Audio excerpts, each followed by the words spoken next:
মাকে নিয়ে আমরা কত গল্প শুনি, কত কবিতা পড়ি, কত ভিডিওও দেখি। মায়ের ভালোবাসার কথা সবাই জানে, সবাই বলে, আর অবশ্য বলা উচিত, কারণ মা সত্যিই পৃথিবীর সবচেয়ে নিঃস্বার্থ মানুষদের মধ্যে একজন। কিন্তু কিন্তু কখনো কি ভেবে দেখেছেন যে মানুষটা সারাদিন নিজের ক্লান্তি লুকিয়ে শুধু শুধু একটা হাসি নিয়ে বাড়ি ফেরে, যে মানুষটা নিজের স্বপ্নগুলোকে চুপচাপ কবর দিয়ে সন্তানের স্বপ্নগুলোকে বাঁচিয়ে রাখে, সেই বাবাকে নিয়ে আমরা কজন কথা বলি। এই গল্পে গল্পকথকের কণ্ঠ দিয়েছেন সোনু ও টিয়া। বিজয়ের চরিত্রে কণ্ঠ দিয়েছেন সোনু, বাবার চরিত্রে অনির্বাণ, শ্রমিকের চরিত্রে আকাশ এবং মহিলা ও মায়ের চরিত্রে টিয়া। এছাড়াও গল্পের অন্যান্য সকল চরিত্রে কণ্ঠ দিয়েছেন অনির্বাণ ও সোনু। এবার চলুন শুরু করা যাক আজকের গল্প। বাবারা খুব কম কাঁদেন, অন্তত আমাদের সামনে তো একদমই না। তারা খুব কম বলেন আমি তোমাকে ভালোবাসি, কিন্তু তাদের প্রতিটা ঘামের ফোঁটা, প্রতিটা নির্ঘুম রাত আর প্রতিটা ত্যাগ যেন নিঃশব্দে সেই কথাটাই বলে যায়। তাই আজ আমি তোমাদের শোনাবো একজন বাবার গল্প, এমন এক বাবার গল্প যিনি নিজের সুখ, নিজের স্বপ্ন, এমনকি নিজের শরীরের কষ্টটুকুও লুকিয়ে রেখেছিলেন, শুধু যেন তার ছেলে একদিন মাথা উঁচু করে দাঁড়াতে পারে। তবে এই গল্পটা আমি বলবো একজন ছেলের চোখ দিয়ে, একজন ছেলের দৃষ্টিকোণ থেকে, যে অনেক দেরিতে বুঝতে পেরেছিল তার বাবা আসলে কত বড় একজন মানুষ ছিলেন। এটা শুধু একটা গল্প নয়, হয়তো এটাই তোমার বাবার গল্প।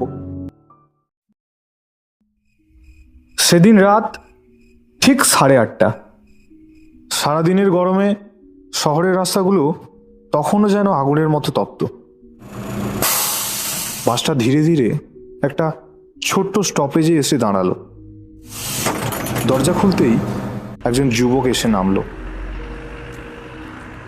ঘামে ভেজা শার্টটা শরীরের সঙ্গে লেগে আছে, এলোমেলো চুল, চোখের নিচে ক্লান্তির ছাপ। দেখে মনে হচ্ছিল যেন দিনের পর দিন ঠিকমতো বিশ্রামই হয়নি। ধীর পায়ে সে হাঁটতে লাগলো একটা সরু গলি ধরে। গলির দুপাশে ছোট ছোট বাড়ি,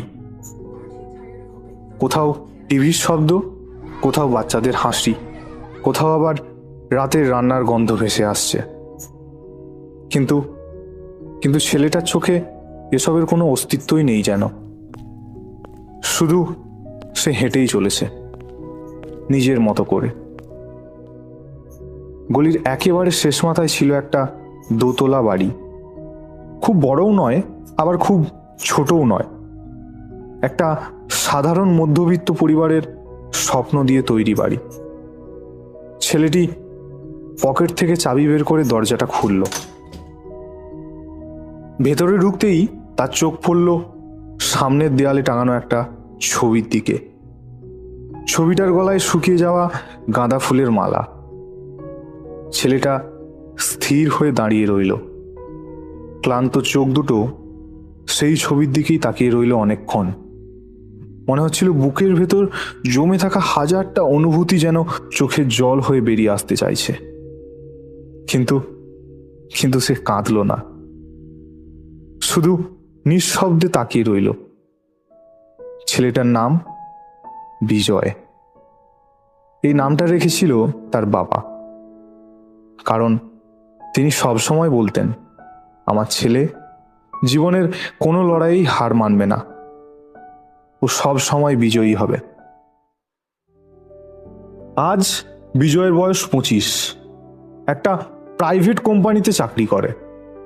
সারাদিনের কাজ শেষ করে এইমাত্র বাড়ি ফিরেছে।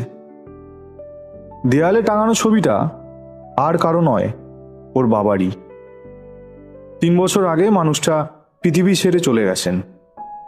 বাবা চলে যাওয়ার পর যেন পুরো সংসারটাই মুহূর্তের মধ্যে বদলে গিয়েছিল।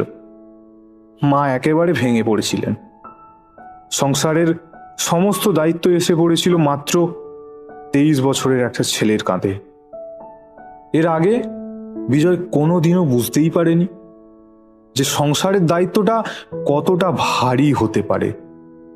কারণ এতদিন পর্যন্ত ওর বাবা কোনো কষ্টই ওর গায়ে লাগতে দেয়নি। মাথার ওপর ছায়ার মতো আগলে রেখেছিল সব সময়।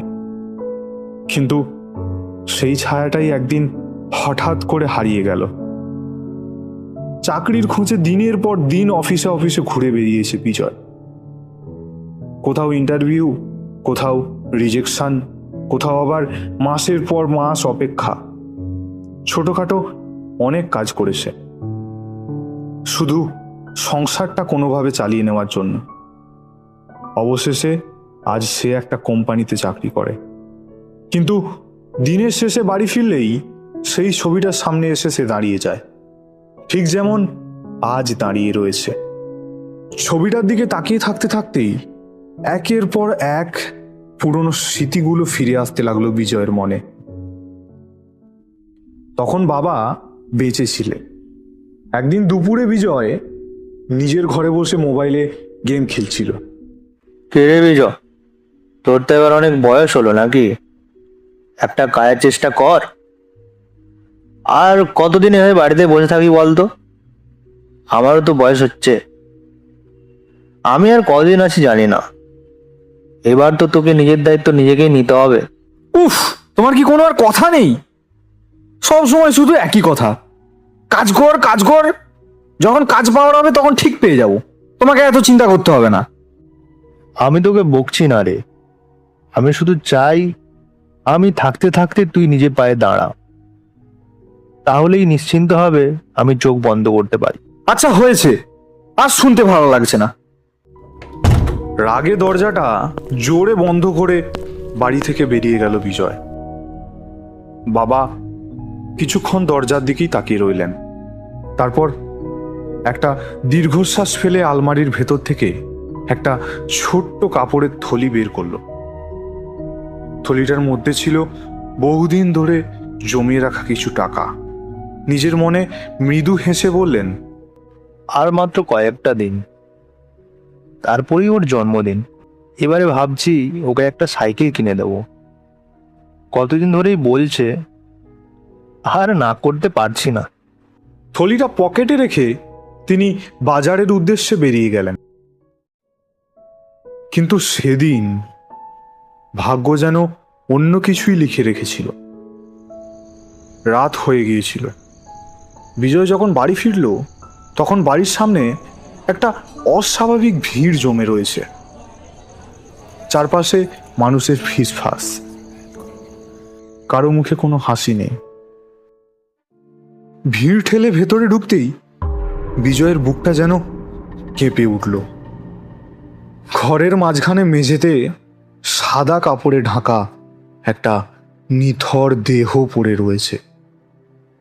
এক মুহূর্তের জন্য বিশ্বাস করতে পারছিল না সে। মা, এসব কি? বাবা, বাবা কোথায়? আর আর এটা কার? কথাগুলো শেষ হওয়ার আগেই আশেপাশের মানুষগুলোর চোখ নেমে গেল মাটির দিকে। বাবা, বাবা তোর জন্যই গিয়েছিল বাজারে। তোর জন্মদিনে একটা সাইকেল কিনে দেবে বলে টাকা জমিয়েছিল অনেক দিন ধরে। কিন্তু কিন্তু রাস্তা পার হওয়ার সময় একটা দ্রুতগামী গাড়ি পেছন থেকে এসে ধাক্কা মারে। হাসপাতালে নিয়ে যাওয়ার আগেই সব সব শেষ হয়ে যায়। কথাগুলো শুনে বিজয়ের হাত পা যেন অবশ হয়ে গেল। সে সে ধীরে ধীরে বাবার নিথর দেহের পাশে বসে পড়ল। যে মানুষটার সঙ্গে কয়েক ঘন্টা আগেও সে রাগ করে কথা বলেছিল, সেই মানুষটাই আজ আর কোনো উত্তর দেবে না। সেদিন প্রথমবার বিজয় বুঝেছিল কিছু সরি এমনও হয় যেগুলো বলার সুযোগ মানুষ কখনো পায় না। হঠাৎ পেছন থেকে একটা পরিচিত কণ্ঠ ভেসে এলো। বিজয়, হাত মুখ ধুয়ে আয় বাবা, খাবার বেড়ে রেখেছি। চুপচাপ হাত মুখ ধুয়ে খাওয়া শেষ করলো বিজয়। তারপর ধীরে ধীরে নিজের ঘরের দিকে এগিয়ে গেল। এই ঘরটাই একসময় ওর বাবার ঘর ছিল। এখনো আলমারির ওপর বাবার পুরনো বইগুলো সাজানো রয়েছে। টেবিলের কোণে রাখা একটা পুরনো চশমা, ভাঁজ করে রাখা একটা শাল, আর দেওয়ালে ঝুলছে সেই বহুদিনের পুরনো ঘড়ি। ঘরটার প্রতিটা জিনিস যেন আজও অপেক্ষা করে আছে মানুষটা একদিন আবার ফিরে আসবেন বলে। সেদিন রাতটা ছিল অন্য সব রাতের মতোই, অন্তত বিজয় তাই ভেবেছিল। রাতের খাবার খেয়ে নিজের ঘরে এসে বিছানায় শুয়ে পড়ল সে। সারা দিনের কাজের ক্লান্তিতে শরীরটা যেন আর নাড়ানোর শক্তিও ছিল না তার। ঘরের সিলিং ফ্যানটা ধীরে ধীরে ঘুরছিল। জানালার বাইরে ঝিঝি পোকার ডাক শোনা যাচ্ছিল। দেওয়ালে ঝুলে থাকা ঘড়ির কাঁটাটা তখন রাত 10:45 ছুঁয়েছে। বিজয় শেষবারের মতো একবার বাবার পুরনো চশমাটার দিকে তাকালো। চশমাটা এখনো ঠিক টেবিলের ওপর সেইভাবেই রাখা রয়েছে, যেভাবে 3 বছর আগে রেখে গিয়েছিলেন তিনি। একটা দীর্ঘশ্বাস ফেলল বিজয়। আজও যদি তুমি থাকতে বাবা। কথাটা শেষ হওয়ার আগেই চোখ দুটো তার ভারী হয়ে এলো। কখন যে গভীর ঘুম তাকে গ্রাস করলো সে নিজেও বুঝতে পারল না। হঠাৎ একটা ঠান্ডা বাতাস মুখে এসে লাগতেই বিজয়ের ঘুম ভেঙে গেল। সে ধীরে ধীরে চোখ খুলল, আর চোখ খুলেই তার বুকের ভেতরটা যেন ধপ করে উঠল। এটা এটা তার ঘর নয়, সে বিছানাতেও নেই, বরং একটা রাস্তার ঠিক মাঝখানে দাঁড়িয়ে রয়েছে। চারিদিকে অদ্ভুত নীরবতা। মৃদু বাতাসে রাস্তার ধারের গাছের পাতাগুলো দুলছে। দূরে কোথাও একটা কুকুর ডাকছে। রাস্তার পাশ দিয়ে কয়েকটা সাইকেল চলে গেল। একটা পুরনো বাস কালো ধোঁয়া ছাড়তে ছাড়তে সামনে দিয়ে চলে গেল। সবকিছুই যেন অদ্ভুত লাগছিল। আমি এখানে কি করে এলাম? সে নিজের হাতের দিকে তাকাল। নিজের শরীরে হালকা করে চিমটি কাটল। স্বপ্ন না, ব্যথা তো ঠিকই লাগছে। চারপাশে তাকিয়ে সে বুঝতে পারল এই জায়গাটা তার চেনা শহরের মতো হলেও কোথাও যেন সবকিছু আলাদা লাগছে তার। রাস্তার পাশে বড় বড় এলইডি সাইনবোর্ড নেই, আধুনিক গাড়ি নেই, মানুষগুলোর পোশাকও যেন অনেক পুরনো দিনের। একটা লোক সাইকেলের হ্যান্ডেলে দুধের ক্যান ঝুলিয়ে যাচ্ছেন, আরেকজন খবরের কাগজ হাতে নিয়ে হাঁটছেন। সবকিছু এতটাই বাস্তব, অথচ একদম অচেনা লাগছে তার। ঠিক তখনই রাস্তার ওপারে একটা ছোট্ট চায়ের দোকান তার চোখে পড়ল। দোকানটা বাঁশ আর টিন দিয়ে বানানো। সামনে একটা বড় অ্যালুমিনিয়ামের কেটলিতে ধোঁয়া উঠছে। কয়েকজন লোক কাঠের বেঞ্চে বসে চা খাচ্ছেন। বিজয় তা দেখে দ্রুত পা চালিয়ে দোকানটার সামনে গিয়ে দাঁড়াল। কাকু, একটা কথা বলবেন? চায়ের দোকানদার চা ছাঁকতে ব্যস্ত, কোনো উত্তর নেই। কাকু, আমি কোথায় আছি একটু বলতে পারবেন? লোকটা যেন শুনতেই পেল না। সে নিজের কাজ করেই যাচ্ছে। বিজয়ের বুকে যেন অদ্ভুত একটা ভয় কাজ করতে লাগলো। উনি কি আমাকে দেখতে পাচ্ছেন না? সে এবার দোকানের ভেতরে ঢুকলো। ঠিক তখনই তার চোখে পড়ল দেওয়ালে ঝোলানো একটা ক্যালেন্ডারের দিকে। ক্যালেন্ডারটা পুরনো, কোনাগুলো ভাঁজ হয়ে গেছে, কিন্তু মাঝখানে বড় বড় ইংরেজি অক্ষরে একটা সাল লেখা রয়েছে, 2001। বিজয়ের চোখগুলো যেন বড় হয়ে গেল। মনে হলো বুকের ভেতরটা যেন মুহূর্তের মধ্যে খালি হয়ে গেছে। 2001? না, এটা তো হতে পারে না। আমি তো 2026-এ ছিলাম। সে তাড়াতাড়ি তার নিজের মোবাইলটা বের করলো। স্ক্রিন সম্পূর্ণ কালো। পাওয়ার বাটন চাপলো, কিন্তু কোনো কাজ হলো না। আবার চাপলো, তবুও কিছু হলো না। অসম্ভব, চার্জ তো শেষ ছিল না। হঠাৎ একটা ঠান্ডা বাতাস তার শরীর কাঁপিয়ে দিল। সে দ্রুত চায়ের দোকান থেকে বেরিয়ে এলো। মাথার ভেতর তখন একটাই প্রশ্ন ঘুরছে তার। আমি কি সত্যিই 25 বছর আগের পৃথিবীতে চলে এসেছি? বিজয় ধীরে ধীরে রাস্তা ধরে হাঁটতে শুরু করলো। যেদিকেই তাকাচ্ছে সবকিছু যেন অতীতের একটা জীবন্ত ছবি। পুরনো সিনেমার পোস্টার, ক্যাসেটের দোকান, সাইকেল মেরামতের গ্যারেজ, কয়েন দিয়ে চালানো পাবলিক টেলিফোন বুথ, সবকিছু এতটাই বাস্তব যে তার শরীরের লোম খাড়া হয়ে গেল। ঠিক তখনই সামনে একটা কারখানার গেটের দিকে চোখ গেল। সেখানে প্রায় 25-26 বছরের একটা যুবক দাঁড়িয়ে আছে। গায়ে ফ্যাকাশে নীল শার্ট, বহুবার সেলাই করা কালো প্যান্ট, পায়ে পুরনো চটি, কাঁধে একটা কাপড়ের ব্যাগ। মুখে ক্লান্তির ছাপ স্পষ্ট বোঝা যাচ্ছে, তবুও চোখে একটা অদ্ভুত জেদ, যেন পৃথিবী তাকে 1000বার হারাতে চাইলেও সে হার মানবে না। বিজয়ের চোখ অজান্তেই লোকটার উপর আটকে গেল। কি যেন আছে লোকটার মধ্যে, কেন জানি না চোখ সরাতে পারছি না। কারখানার ভেতর থেকে একজন সুপারভাইজার বেরিয়ে এলেন।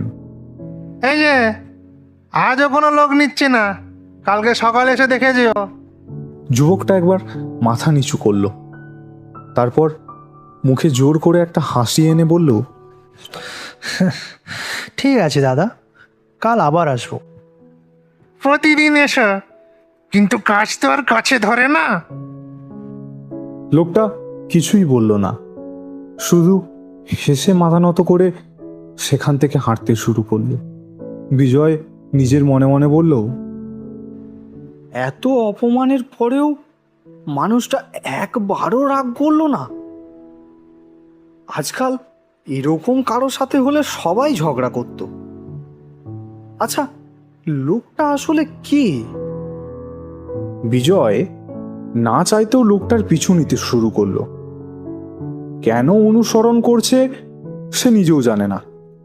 শুধু মনে হচ্ছে এই মানুষটার গল্পটা না জানলে যেন একটা বড় কিছু অজানা থেকে যাবে তার কাছে।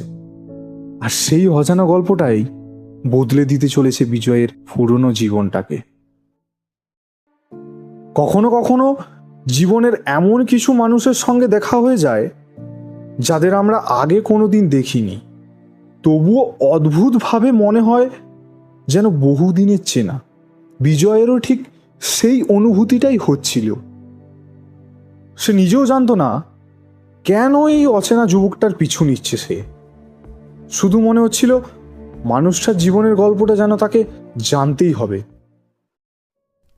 যুবকটা কারখানার সামনে থেকে ধীরে ধীরে হাঁটতে শুরু করলো।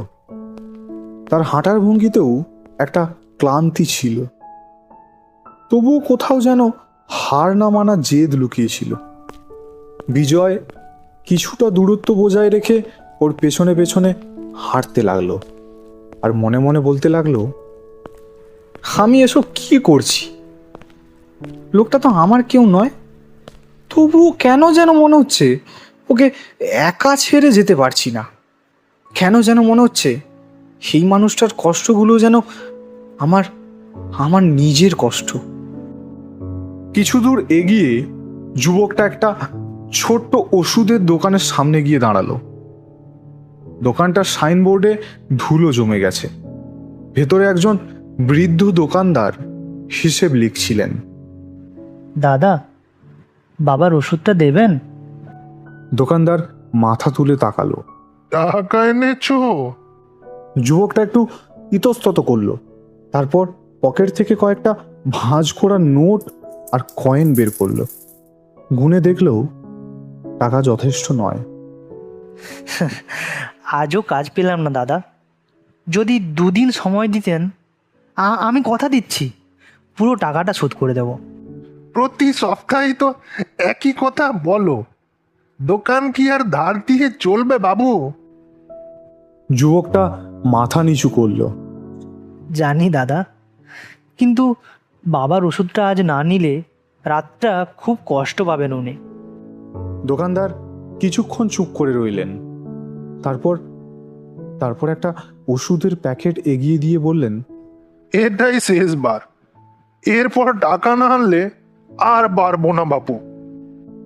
যুবকটা 2 হাতে ওষুধটা নিয়ে এমনভাবে হাসলো যেন পৃথিবীর সবচেয়ে বড় সম্পদটা সে পেয়ে গেছে। ধন্যবাদ দাদা, আপনার এই উপকার আমি কোনোদিনই ভুলবো না। সবকিছু দূর থেকে দাঁড়িয়ে দেখছিল বিজয়।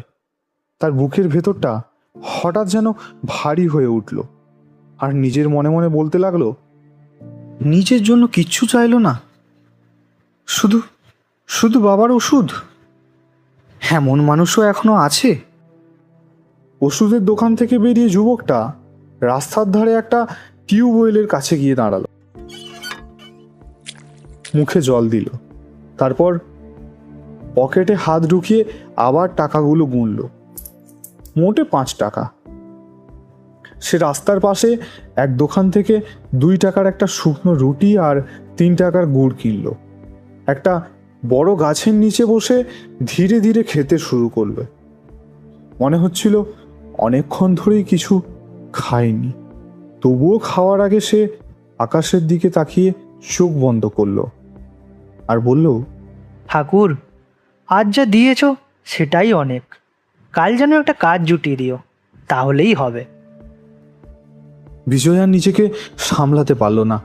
তার চোখে জল এসে গেল আর বলতে লাগলো, আমি আমি কতদিন রাগ করে খাবার ফেলে দিয়েছি, আর এই মানুষটা শুধু একটা শুকনো রুটি খেয়ে এত খুশি।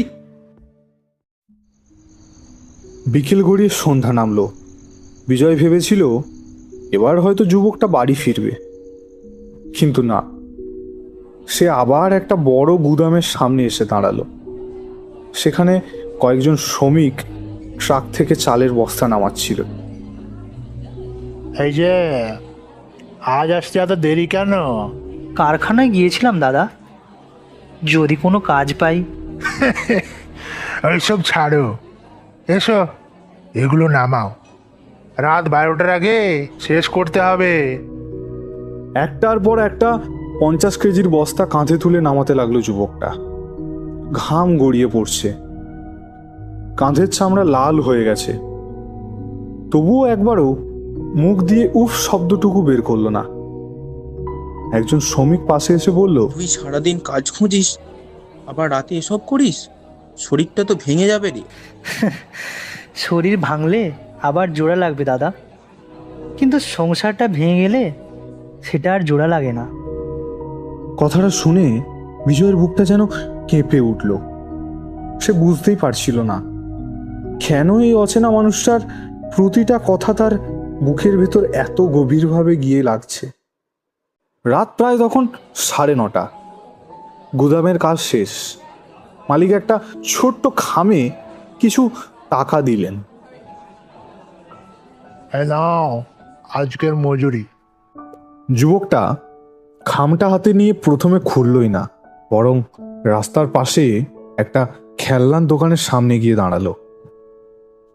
কাঁচের ভেতরে ছোট্ট একটা লাল রঙের সাইকেল রাখা।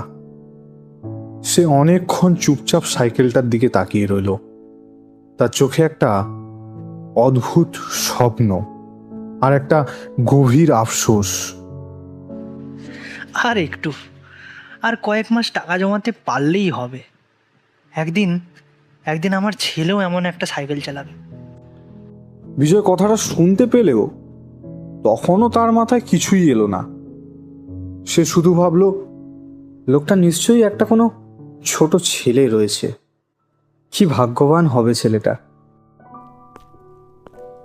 যুবকটা আবার হাঁটতে শুরু করলো, আর বিজয়ও কোনো প্রশ্ন না করেই তার পেছনে পেছনে হাঁটতে লাগলো। সে জানতো না এই পথ তাকে এমন এক সত্যের সামনে নিয়ে যাচ্ছে যা জানার পর তার পুরো জীবনটাই বদলে যাবে। সে আজ যার জীবনের কষ্ট নিজের চোখে দেখছে, সেই মানুষটার সঙ্গে তার সম্পর্ক রক্তের থেকেও গভীর।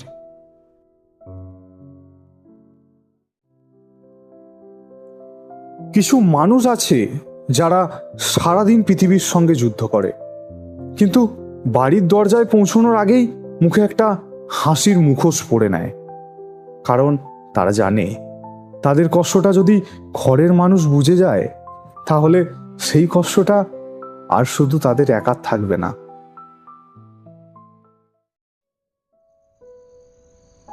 রাত তখন প্রায় 10টা। আকাশে আধখানা চাঁদ উঠেছে, চারপাশে ঝিঝি পোকার ডাক। অচেনা যুবকটা সারাদিনের ক্লান্ত শরীর নিয়ে ধীরে ধীরে একটা সরু রাস্তা ধরে হাঁটছিল। বিজয়ও অনেকটা দূরত্ব বজায় রেখে তার পেছনে পেছনে আসছিল। হঠাৎ যুবকটা একটা টিউবওয়েলের সামনে থেমে গেল। সে কাঁধের ব্যাগটা মাটিতে রাখলো, 2 হাত ভরে ঠান্ডা জল তুলে মুখে দিল। তারপর শার্টের কলারটা ঠিক করলো, চুলগুলো হাত দিয়ে আঁচড়ে নিল, মুখে জোর করে একটা হাসি আনার চেষ্টা করলো, কিন্তু সেই হাসিটা চোখ পর্যন্ত পৌঁছালো না। এই সবটাই বিজয় দূর থেকে দাঁড়িয়ে লক্ষ্য করছিল। তারপর নিজের মনেই বলতে লাগলো, এ কি, এতক্ষণ তো মানুষটার মুখে শুধু ক্লান্তিই ছিল, হঠাৎ করে নিজেকে এমন করে গুছিয়ে নিল কেন? যুবকটা নিজের 2 গালে আলতো করে চাপ দিল, তারপর আকাশের দিকে তাকিয়ে খুব আস্তে করে বলল, না, বাড়িতে কষ্টের মুখ নিয়ে ঢোকা যাবে না। ওরা সারাদিন আমার অপেক্ষা করে থাকে। আমার মুখটা দেখেই যদি ও ভয় পেয়ে যায়।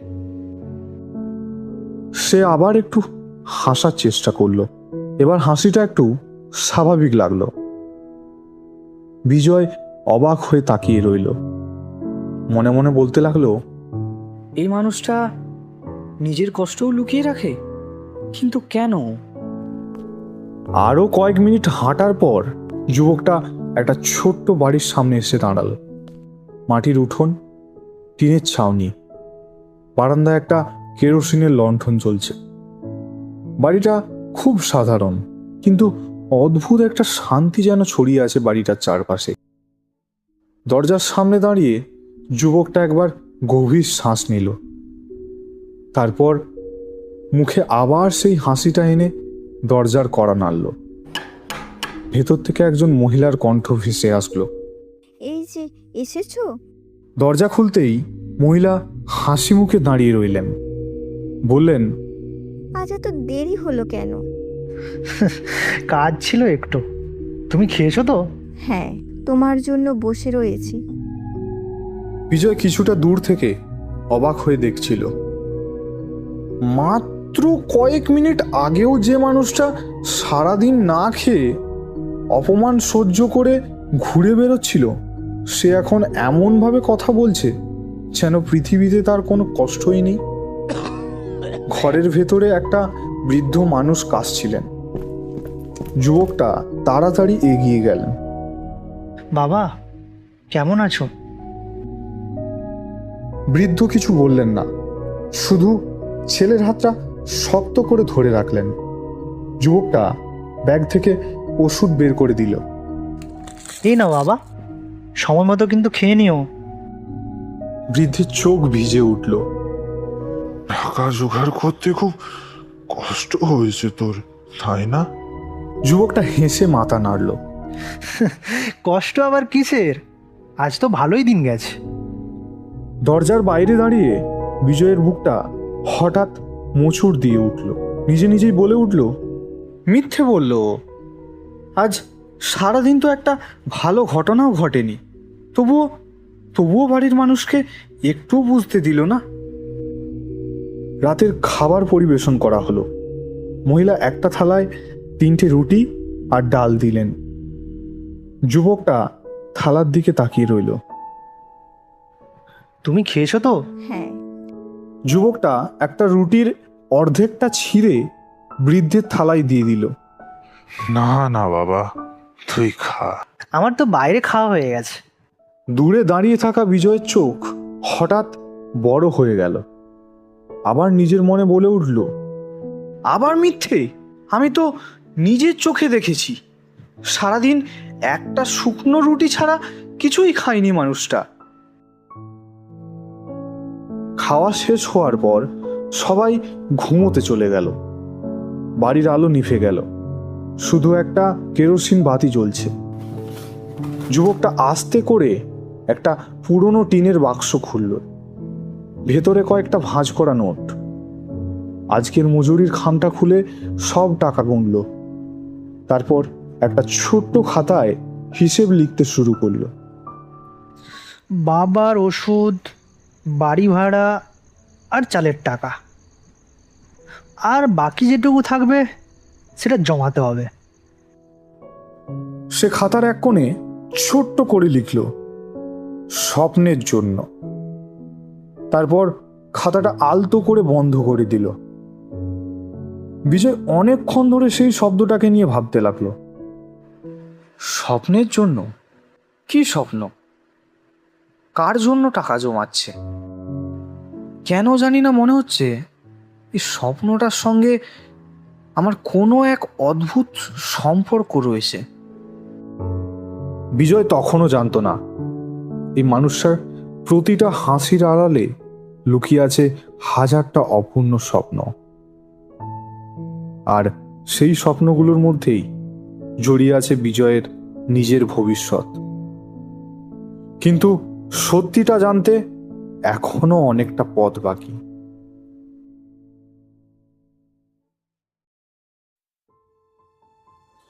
কিছু স্বপ্ন মানুষ নিজের জন্য দেখে না, সে স্বপ্ন দেখে এমন একজনের জন্য যে হয়তো তখনও জানেই না তার জন্য কেউ নিজের জীবনটা নীরবে উৎসর্গ করে যাচ্ছে। বিজয় এখনো সেই উঠোনেই দাঁড়িয়ে, তার চোখের সামনে অচেনা যুবকটা। ঠিক তখনই চারপাশের সব শব্দ যেন ধীরে ধীরে মিলিয়ে যেতে লাগলো। ঝিঝি পোকার ডাক, কেরোসিন বাতির আলো, রাতের অন্ধকার, সবকিছু যেন ধোঁয়ার মতো ভেসে গেল এক মুহূর্ত, আর পরের মুহূর্তেই সূর্যের আলো এসে পড়ল গ্রামের মাটির রাস্তায়। সকাল হয়ে গেছে, কিন্তু বিজয় বুঝতেই পারল না রাতটা ঠিক কখন যে শেষ হয়ে গেল। সে শুধু অবাক হয়ে চারপাশে তাকালো। তার মনে হলো কেউ যেন তাকে সময়ের আরেকটা পাতায় এনে দাঁড় করিয়ে দিয়েছে। অচেনা যুবকটা প্রতিদিনের মতো কাঁধে পুরনো ব্যাগটা তুলে নিয়ে বাড়ি থেকে বেরিয়ে এলো। দরজায় দাঁড়িয়ে মহিলাটা শুধু বললেন, সাবধানে যেও। যুবকটা হেসে মাথা নাড়ল, তারপর হাঁটতে শুরু করলো। বিজয়ও নীরবে তার পেছনে পেছনে চলতে লাগলো। কিছু দূর যেতেই একটা ছোট্ট ছেলে পিঠে ভারী স্কুল ব্যাগ নিয়ে রাস্তা পার হতে গিয়ে হোঁচটকে পড়ে গেল। তার খাতা বই সব কাদার মধ্যে ছড়িয়ে পড়ল। পাশ দিয়ে অনেকেই চলে গেল, কেউ থামলো না। কিন্তু যুবকটা এক মুহূর্তও দেরি করল না। সে তাড়াতাড়ি ছেলেটার কাছে ছুটে গেল, ধুলো ঝেড়ে তাকে উঠিয়ে দিল। একটা খাতা কুড়িয়ে পরিষ্কার করে আবার ব্যাগে ভরে দিল। ছেলেটার হাঁটুতে একটু কেটে গিয়েছিল। যুবকটা নিজের গামছাটা ছিঁড়ে আলতো করে বেঁধে দিল।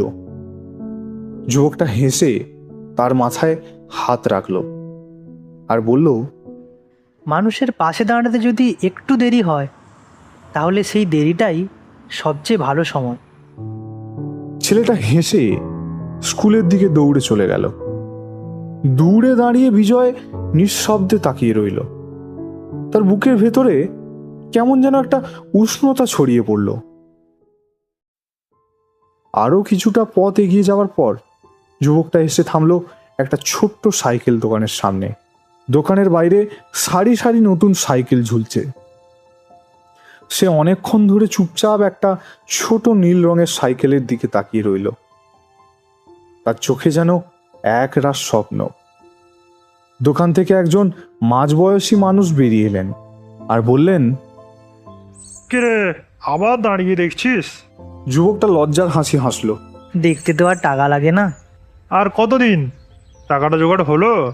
যুবকটা ধীরে ধীরে পকেট থেকে একটা পুরনো কাপড়ে মোড়ানো টাকার থলি বের করলো।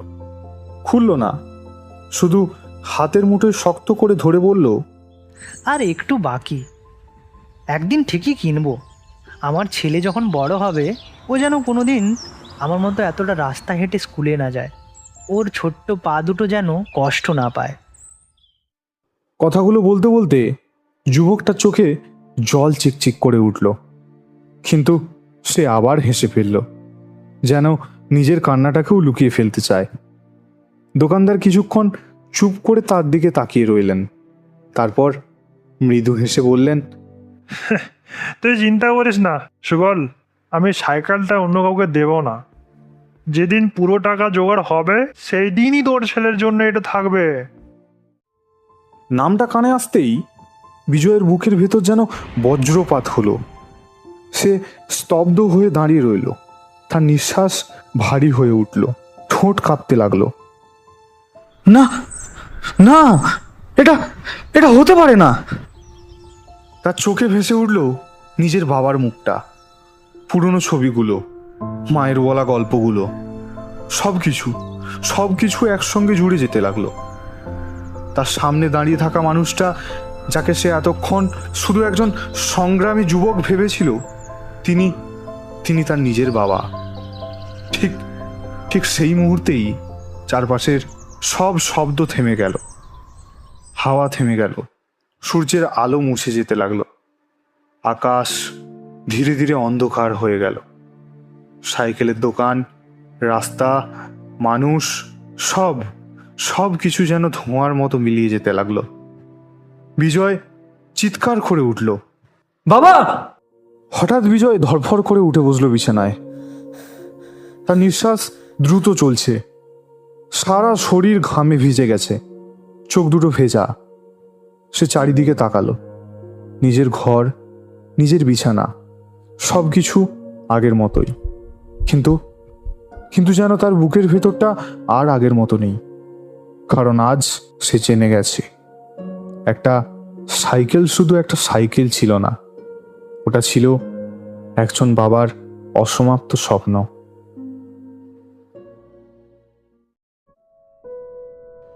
বাবা, এই ছোট্ট শব্দটার ভেতরেই লুকিয়ে থাকে একটা পুরো পৃথিবী। যে মানুষটা নিজের স্বপ্নগুলোকে চুপচাপ গুছিয়ে রেখে সন্তানের স্বপ্নগুলোকে নিজের স্বপ্ন বানিয়ে নেয়, যে মানুষটা নিজের কষ্টের হিসেব কখনো কাউকে দেয় না, কিন্তু সন্তানের মুখের একটুখানি হাসির জন্য সবকিছু হাসি মুখে সহ্য করে। আমরা অনেকেই ভাবি বাবা শক্ত, বাবার কষ্ট হয় না, কিন্তু সত্যিটা হলো বাবারও কষ্ট হয়, বাবারও চোখে জল আসে, শুধু তিনি জলটা কাউকে দেখান না। তাই যতদিন বাবা পাশে আছেন তাকে ভালোবাসুন, তার সঙ্গে সময় কাটান, তার কাঁধে একবার হাত রেখে বলুন, বাবা তুমি আছো বলেই আজ আমি এখানে। কারণ একদিন হয়তো সময় থাকবে তোমার কাছে, কিন্তু সেই মানুষটা আর থাকবে না। একটা ছোট্ট রাস্তার ধারে চায়ের দোকান, বিকেলের শেষ আলো, চায়ের কাপে ধোঁয়া উঠছে। এতক্ষণ যে মানুষটা গল্প বলেছিল তিনি একা বসে চুপচাপ চা খাচ্ছে, ঠিক তখনই পেছন থেকে একজন ডেকে ওঠে, কিরে বিজয়, একা একা বসে চা খাচ্ছিস? হ্যাঁ রে, আয় না, তুইও বস, একটা চা খা। দুজন বেঞ্চে বসে পড়ে। চায়ের দোকানের কোলাহল আবার শোনা যায়। কি বন্ধুরা, নামটা খুব চেনা লাগলো তাই না? হ্যাঁ, আমি সেই বিজয়। আর আজ যে গল্পটা শুনলে সেটা শুধু আমার গল্প নয়, এটা এমন হাজার হাজার বাবার গল্প যারা নিজের স্বপ্ন বিসর্জন দিয়ে সন্তানের ভবিষ্যৎ গড়ে তোলেন। যদি তোমার বাবা আজও তোমার পাশে থাকেন, তাহলে আজই গিয়ে একবার তাকে জড়িয়ে ধরো। বিশ্বাস করো, এই পৃথিবীর কোনো উপহারই বাবার মুখের সেই হাসির চেয়ে বড় নয়। আজকের গল্প এখানেই শেষ।